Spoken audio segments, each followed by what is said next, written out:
Сегодня предлагаю рецепт, которым пользуюсь очень много лет. Я перепробовал много разных рецептов, но уверяю вас, этот рецепт самый лучший для приготовления любого мяса.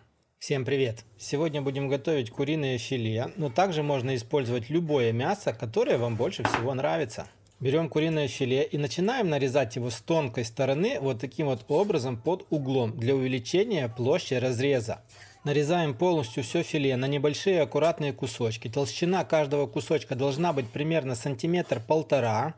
Таким вот образом нарезаем полностью все куриное филе, которое вы для себя приготовили. Аккуратно раскладываем все мясо на рабочую поверхность. Затем берем молоток для отбивных и мелкими зубьями стараемся хорошо все отбить. Но смотрите, не переусердствуйте, так чтобы вам мясо осталось цельным и не порвалось. Пищевой пленкой накрывать мясо не нужно. Так нужно будет отбить полностью все куски мяса, которые вы для себя заготовили. После того, как вы отбили мясо, его нужно будет с двух сторон посолить и поперчить. Далее мы берем глубокую миску и будем аккуратно складывать мясо слоями. Дальше нам понадобится чеснок. И между каждым слоем мяса на всех отбивных нужно будет его либо пропустить через чесночный пресс, либо же сделать как я, натереть его на маленькой терке. Таким вот образом, чередуя все слои, нужно сделать так, чтобы между каждым слоем мяса был небольшой слой из чеснока. На все про все у меня ушло примерно 3 зубчика чеснока. Дальше, друзья, нам понадобится минеральная, сильно газированная вода.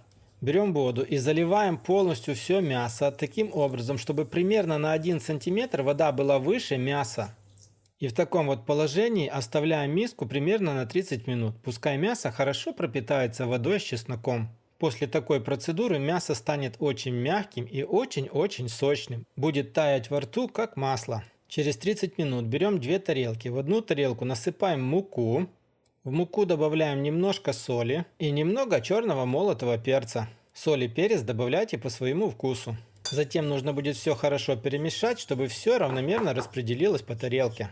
А во вторую тарелку нужно будет вбить 2-3 куриных яйца. Затем их нужно будет размешать до однородного состояния.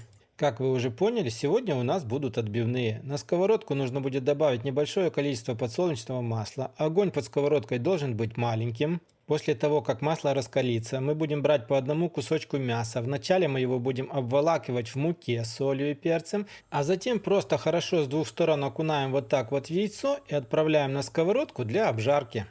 Обжариваться такие отбивные будут недолго, примерно минутка-полторы с каждой стороны.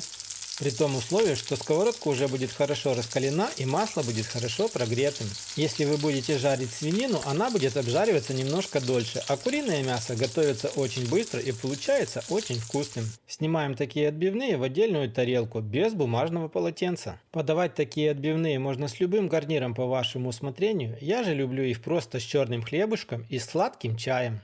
Эти отбивные получаются очень мягкими, нежными и очень-очень сочными. Мясо приготовилось очень отлично.